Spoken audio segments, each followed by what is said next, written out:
नमस्कार मित्रांनो, माझं नाव आर्यन, वय 24 वर्ष. आज मी तुम्हाला माझ्या आयुष्यातील असा एक पराक्रम सांगणार आहे जो आजही आठवला की अंगात एक वेगळीच उष्णता निर्माण होते.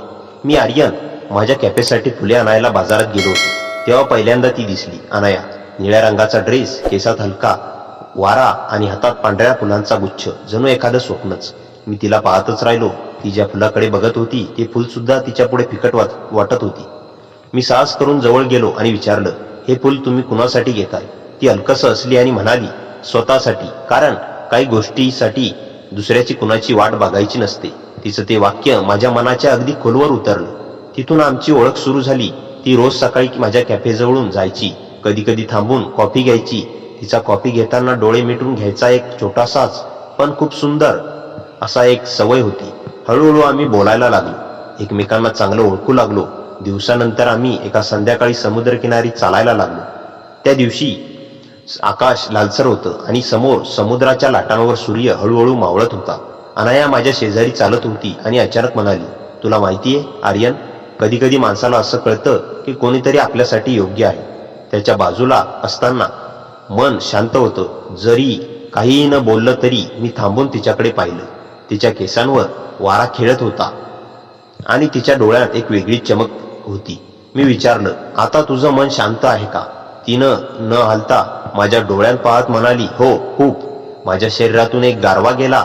माझ्या हाताने हळूच तिचा हात धरला आणि ती एक क्षणासाठी दचकल्यासारखी झाली. पण नंतर तिने माझा हात घट्ट पकडला. त्या स्पर्शात एक अशी ऊब होती जी शब्दांत सांगता येत नव्हती. आम्ही समुद्राच्या काठाशी बसलो. मी तिच्या खांद्याजवळ हात नेला. तिने मला थांबवलं. उलट ती हलकेच माझ्याकडे झुकली. तिच्या केसांचा सुगंध माझ्या श्वासात मिसळत होता. त्या क्षणी समुद्र, वारा, आकाश सगळं जणू काही शांत झालं होतं. मी तिच्या चेहऱ्याकडे पाहिलं. तिच्या ओठांवर हलकं हसू होतं. मी थोडा पुढे झुकलो. तिने डोळे मिटले. माझे ओठ तिच्या ओठांना हळूच भिडले. एका क्षणासाठी मला सगळं विसरायला झालं. जग, वेळ, आवाज, फक्त ती आणि मी. तिचा तो मौदार उबदार स्पर्श माझ्या मनात खोलवर विरघळत गेला. काही क्षण आम्ही दूर आलो. ती हलक्या आवाजात म्हणाली, आर्यन, हे जे झालं ना, मला खूप दिवसांनी स्वतःसारखं वाटलं. मी तिच्या गालाला स्पर्श केला. अनया, हे फक्त सुरुवात आहे. तिने माझा हात पकडला आणि तिच्या हृदयावर ठेवला. तिचा नाडीचा ठोका वेगाने धावत होता. या हृदयाला आज पहिल्यांदा वाटतंय की ते योग्य ठिकाणी धडधडतंय. त्या रात्री आम्ही दोघंही समुद्रकिनारी खूप वेळ बसलो. कुठल्याही मोठ्या वचनांविषयी, कुठल्याही भडक नाट्याविषयी, फक्त दोन मनं एकमेकांकडे शांतपणे ओढली जाणारी. त्या किसनंतर अनया आणि माझ्या नात्यात एक वेगळाच गोडवा आला. आम्ही दोघंही त्या क्षणात इतके हरवून गेलो होतो की जगाचा विसर पडला होता. दुसऱ्या दिवशी सकाळी मी कॅफे उघडत तेव्हा अचानक दाराची घंटी वाजली. मी वर पाहिलं तर अनया उभी होती. हलक्या गुलाबी ड्रेसमध्ये, केस थोडे विस्कटलेले, चेहऱ्यावर एक लाजरी हसू. ती म्हणाली, आज कॉफी सोबत मला तुझा वेळही हवा आहे. मी काही न बोलता असं तिच्यासाठी खास मोका कॉफी बनवली. ती टेबलावर बसली होती आणि माझ्याकडे पाहतच होती. तिची नजर अशी होती जणू काल रात्रीचा प्रत्येक क्षण तिच्या मनात अजूनही ताजा होता. मी तिच्या समोर बसलो. ती म्हणाली, आर्यन, काल रात्री जे झालं, मी त्यापासून दूर जाऊ शकते नाही. मी तिचा हात पकडला. मलाही नाही. ती थोडीशी पुढे झुकली. तिच्या कपाळावरचे केस बाजूला करत मी हलकेच तिच्या गालावर बोट फिरवलं. तिच्या श्वासांचा वेग अचानक वाढला. ती माझ्या आणखी जवळ आली. तिच्या आवाजात हलकी कंपने होती.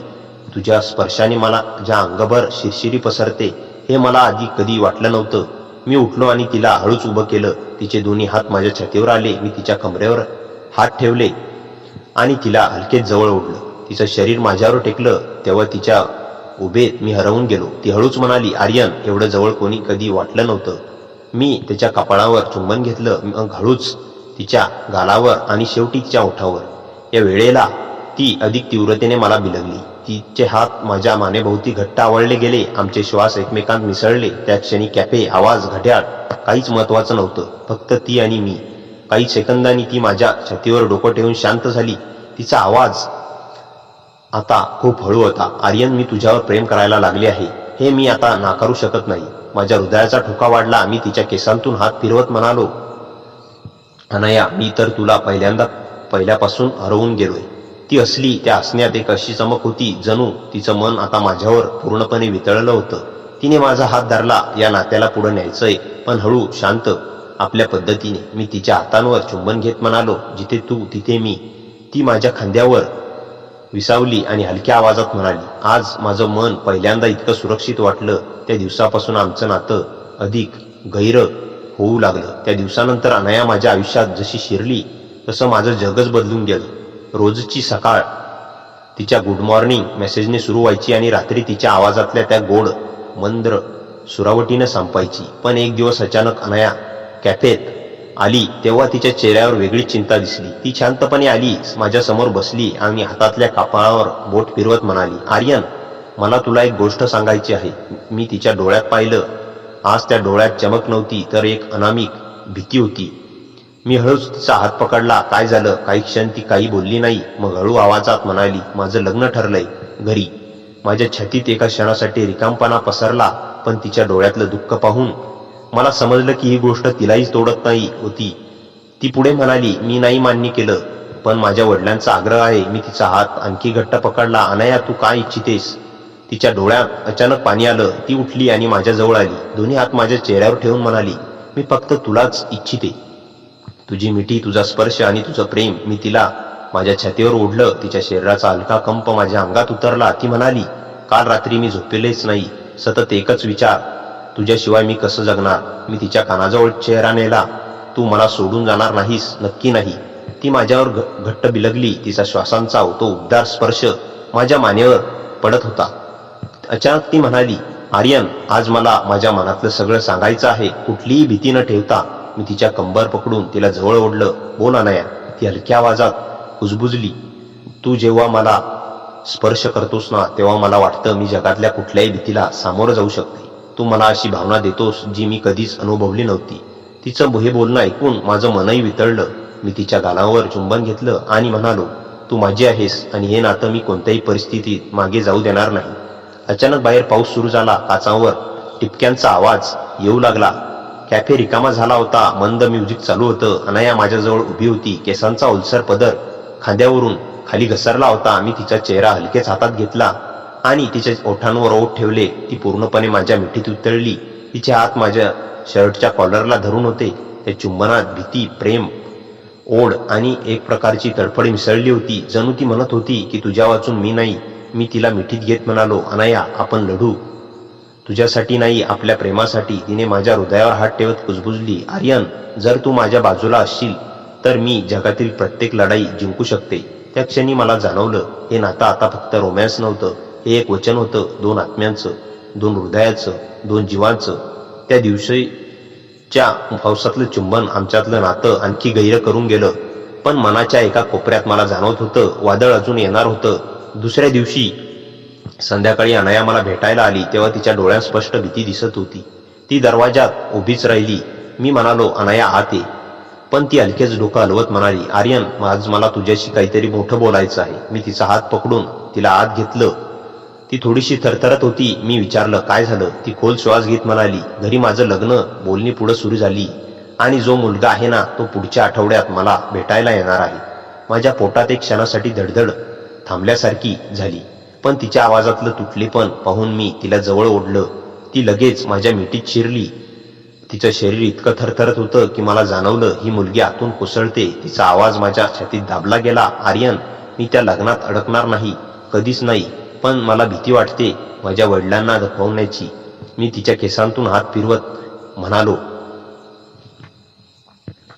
डर मत, मी आहे तुझ्यासोबत शेवटपर्यंत. ती अधिक घट्ट माझ्या जवळ ओढली गेली. तिचे श्वास माझ्या मानेवर ऊब देत होते. मी तिच्या अंगावर हात फिरवला. जेव्हा तिचा श्वास अडकला, ती अलगद म्हणाली, आर्यन, तुझ्या जवळ आल्यावर मला सगळं विसरायला होतं. भीती, बंधन, सगळं. मी तिच्या कमरेला पकडून तिला माझ्याजवळ ओढलं. ती पूर्णपणे माझ्यावर टेकली. तिचा शरीराचा उबदार स्पर्श माझ्या आत खोलपर्यंत उतरला. मी तिचा चेहरा हातात घेतला. तिचे डोळे पाण्याने भरलेले, पण त्यात प्रेमाचं तेजही तितकंच होतं. मी हळूच तिच्या गालावर ओठ टेकवले. तिच्या ओठांतून हलकीशी उसास निघाली. ती माझ्या मानेत चेहरा लपवत म्हणाली, आर्यन, आज मला तुझ्या जवळ राहायचं आहे, जास्तीत जास्त. मला आज कुणाची गरज आहे तर ती फक्त तुझी. तिच्या या शब्दानं माझं हृदय विरघळून गेलं. मी तिला माझ्या बाहुपाशात घेतलं आणि तिच्या पाठीवरून हात फिरवला. त्या स्पर्शाने ती आणखी जवळ आली. तिचे ओठ माझ्या ओठांवर हलक्या स्पर्शाने घसले आणि तिने कुजबुजलं, मला तुझी खूप गरज आहे. मी तिच्या ओठांवर हलकं चुंबन घेतलं, पण ती अचानक माझ्या मानेभोवती हात घट्ट आवळून खोलवर माझ्या ओठांत विरघळली. तिचं चुंबन या वेळेला पूर्वीपेक्षा अधिक तीव्र आणि ओढीनं भरलेलं, जणू येणाऱ्या संकटाविरुद्धचं एक मूक वचन होतं. मी तिला उचलून समोरच्या टेबलावर बसवलं. तिच्या डोळ्यात आता भीती नव्हती, फक्त प्रेम आणि माझ्यावरील विश्वास होता. ती हळूच म्हणाली, आर्यन, मला कोणालाच गमवायचं नाही, ना माझ्या घरच्यांना ना तुला, पण जर निवड करायची वेळ आली तर मी निवडेन तुला. तिच्या त्या वाक्याने माझा श्वासच अडकला. मी तिच्या कपाळावर चुंबन घेत म्हणालो, आपण दोघं मिसळून सगळं सांभाळू, तू एकटी नाहीस. ती माझ्या छातीवर डोकं ठेवून शांत झाली. त्या शांततेतही एक ऊब होती, एक विश्वास होता, एक भविष्य होतं. पण मला ठाऊक होतं, पुढचा आठवडा आमच्या प्रेमाची खरी परीक्षा घेणारा होता. खरं प्रेम जितकं गोड असतं तितकंच ते कधी कधी धोक्याच्या काठावर उभं राहतं. आणि अनाया व आर्यनच्या आयुष्यातलं पुढचं वळण अगदी तसंच होतं. दुसऱ्या दिवशी सकाळी अनाया कॉलेजला गेली तेव्हा तिच्या नजरेत तो मुलगा पुन्हा आला. तोच जो मागच्या आठवड्यात कॅम्पसमध्ये तिला सतत पाहत होता. त्याचं नाव रणविजय, कॉलेजचा प्रसिद्ध स्पोर्ट्स कॅप्टन. तो तिच्याकडे एकटक पाहत होता, जणू काहीतरी कळतंय, काहीतरी जोडत आहे. अनाया मात्र काळजीत पडली. रात्रीच्या त्या भेटीचं गुपित आर्यनच्या हातात तो क्षण त्यांचे कुजबुजत केलेले वायदे कोणाच्याही नजरेत यायला नको होते. पण रणविजय नजर जणू शंका घेणार होती. दुपारी त्याने अनायाला थांबवलं. केलेले वायदे कोणाच्याच नजरेत यायला नको होते, पण रणविजयची नजर जणू शंका घेणारी होती. दुपारी त्या अनायाला थांबवलं. तू ठीक आहेस ना, त्याने विचारलं. अनाया थोडी चुकली. हो, मी ठीक आहे. रणविजय हसला, पण त्या हास्यामागे तीक्ष्ण निरीक्षण दडलं होतं. काल रात्री तुला कॉलेज परिसरात पाहिलं. कोणासोबत होतीस? हे ऐकून अनायाच्या छातीत काळीच धडधडणं वाढलं. तिच्या लक्षात आलं होतं तो त्यांना पाहिलं असावं. संध्याकाळी तिने सगळं आर्यनला सांगितलं. आर्यन शांत बसला. त्याच्या डोळ्यांमधून स्पष्ट दिसत होतं की परिस्थिती साधी नाही. आपण असं लपून छपून किती दिवस भेटणार? आर्यन म्हणाला, लवकरच कोणाला तरी कळणारच. अनाया त्याच्या जवळ बसली. त्याचा हातात घेत, मला भीती वाटते जर सगळ्यांना कळलं तर. आर्यनने तिच्या डोळ्यात पाहिलं. त्या प्रेमात धैर्याची चमक होती. अनया, मला वाटतं वेळ आली आहे आपण आपलं नातं लपवायचं थांबवूया. जेव्हा तू तयार असशील आपण सगळ्यांना सांगूया. अनया थोडी आदरली. हा मोठा निर्णय होता. त्याच वेळी फोनवर रणविजयचा मेसेज आला. आज जे पाहिलं ते मी विसरणार नाही. बोलायचं आहे. अनया आणि आर्यन एकमेकांकडे पाहू लागले. गुपित उघड होण्याचा उभा होता किंवा दोघांनी आजच एक धाडसी निर्णय घ्यायचा होता. आर्यनने तिचा हात घट्ट धरला. जे काही होईल आपण दोघं सोबत असू. तू सांग, गुपित उघड होण्याची वाट पाहू की आपणच जगासमोर उभं राहू? अनयाच्या श्वासात थरथर होती, पण हृदयात एक वेगळीच आग, प्रेमाची, श्वासाची. तिच्याकडून एक हलकासा शब्द बाहेर पडला, आर्यन, आपण निर्णय घेऊया. अनया आणि आर्यन दोघं शांत बसले होते, पण दोघांच्या मनात एक गोष्ट फिरत होती. आजचा निर्णय त्यांच्या संपूर्ण आयुष्याची दिशा ठरवणार होता.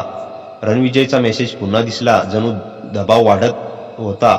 अनयाने खोल श्वास घेतला आणि आर्यनकडे पाहिलं. मी पळून जगू इच्छित नाही. आपण जे आहोत ते सत्य आहे. चला सगळ्यांना सांगूया, ती निर्धाराने म्हणाली. आर्यनच्या चेहऱ्यावर मोकळं हास्य आलं. मी तुझ्यासोबत आहे, तो म्हणाला. त्या संध्याकाळी दोघं कॅम्पसमध्ये आले. रणविजय त्याआधीच तिथे उभा होता. त्याच्या चेहऱ्यावर गंभीरता होती. अनयाला पाहताच तो पुढे आला. अनया, काल रात्री मी. पण अनयानेच त्याला थांबवलं. हो, तुला आम्ही एकत्र दिसलो. काही चुकलं नाही त्यात. आर्यन आणि मी एकमेकांसोबत आहोत. खरं प्रेम आहे आमचं. रणविजय क्षणभर गप्प बसला, जणू त्याला या धाडसाची अपेक्षा नव्हती. त्याने आर्यनकडे पाहिलं. मग अनयाने त्याच्याकडे चेहऱ्यावरून हळूहळू ताण उतरू लागला. अनया, मी फक्त तुझी काळजी करत होतो. जर हे नातं तुमच्यासाठी खरं नसेल तर मला काहीच समस्या नाही, तो हसत म्हणाला. अनयाचं मन हलकं झालं. आर्यनने रणविजयकडे हात पुढे केला. थँक्यू भाई, तो म्हणाला. रणविजयने तो हातात हात घेतला. फक्त तिचा सांभाळ कर, ती खूप चांगली आहे. त्या रात्रीनंतर दोघांनी ठरवलं की आता लपवाछपवी नाही. दुसऱ्या दिवशी त्यांनी ठामपणे आपल्या मित्रांना आणि शेवटी घरच्यांनाही सगळं सांगितलं. सुरुवातीला काही आश्चर्य वाटलं, काहींनी प्रश्न विचारले, पण अनया आणि आर्यनचं प्रेम इतकं स्पष्ट होतं की शेवटी सगळ्यांनी ते स्वीकारलं. काही महिन्यांनी त्याच्या दोघांच्या आयुष्यात एक सुंदर क्षण आला. कॉलेजच्या गार्डनमध्ये आर्यनने अनयाचा हात धरला, तिच्या डोळ्यात पाहत म्हणाला, त्या दिवशी आपण धाडस केलं, आज मला अजून एक धाडस करायचं आहे. अनया, तू माझ्यासोबत आयुष्यभर राहशील का? अनया क्षणभर थांबली, पण तिच्या हृदयाने आधीच उत्तर दिलं होतं, हो आर्यन, कायमचं. दोघांची मिठी वाऱ्यात हळूवार हलणारी पाने आणि त्या गोड क्षणाचा सुगंध, हे सगळं जणू काही त्यांच्या प्रेमकथेचा परिपूर्ण शेवट बनलं. पण खरं तर तो शेवट नव्हता, ती त्यांच्या नवीन आयुष्याची सुरुवात होती. मित्रांनो, कथा कशी वाटली कमेंटमध्ये नक्की सांगा. कथेला जास्तीत जास्त लाईक करा आणि जास्तीत जास्त हाईप करा आणि या बटनावर हाईप क्लिक करायला विसरू नका. आपल्या मित्रमैत्रिणींमध्ये शेअर करा आणि हो, चॅनलवर नवीन असाल तर चॅनलला सबस्क्राईब करायला विसरू नका. आणि अशाच इंटरेस्टिंग आणि धमाकेदार कथेसह तोपर्यंत हसत राहा, खुश राहा. धन्यवाद.